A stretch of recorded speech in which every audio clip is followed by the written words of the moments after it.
President Trump said Monday that he is pushing back the deadline for when Americans will be required to have the new Real ID credential to board domestic flights.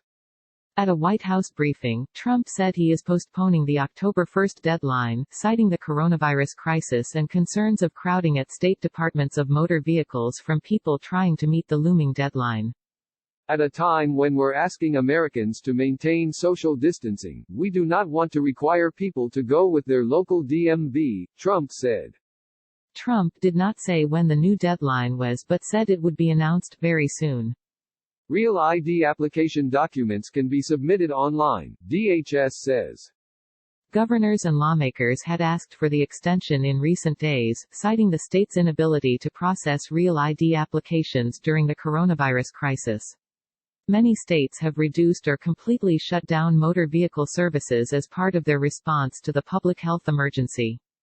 Maryland Gov. Larry Hogan, R., who chairs the National Governors Association, sent a letter to the Trump administration last week saying the coronavirus outbreak was already disrupting states' efforts to issue the credential and calling for a delay of the deadline. Some state and industry leaders say they expect at least a year extension. Sign up for our Coronavirus Updates newsletter to track the outbreak. All stories linked in the newsletter are free to access. We are pleased that the federal administration has readily agreed to the governor's request to extend the Real ID deadline. This will help contribute to our efforts to slow the spread of COVID-19 and avoid major confusion for the states, Hogan said in a statement Monday night. States have been scrambling to comply with the 2005 domestic security program known as the Real ID Act, which was designed to help prevent terrorist attacks and reduce the number of licenses granted to undocumented immigrants. By law, states are mandated to issue IDs with counterfeit-resistant security features. Applicants must provide several documents proving their identity and legal U.S. residency. Most states are in the early phases of issuing the new security-enhanced licenses and identification cards. About one-third of Americans have a Real ID credential, according to Department of Homeland Security data. Because Real ID requires an in-person visit to the DMV, applicants are not able to get the credential during the coronavirus closures.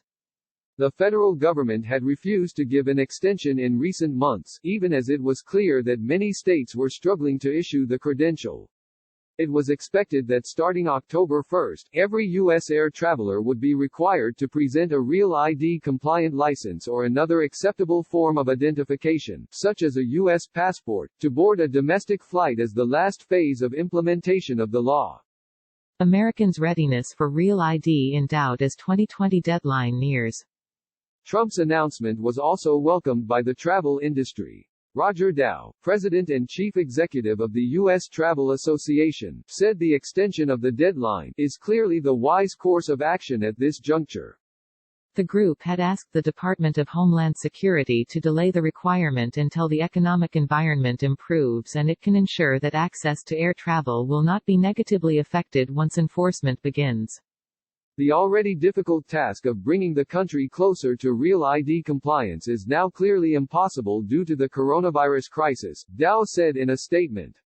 Clearly the administration understands that the economic damage of coronavirus is already massive, and as we move toward a recovery phase it would be terrible if the Real ID deadline hits and creates yet another obstacle to people traveling. To get this economy moving again, people need to be able to move again.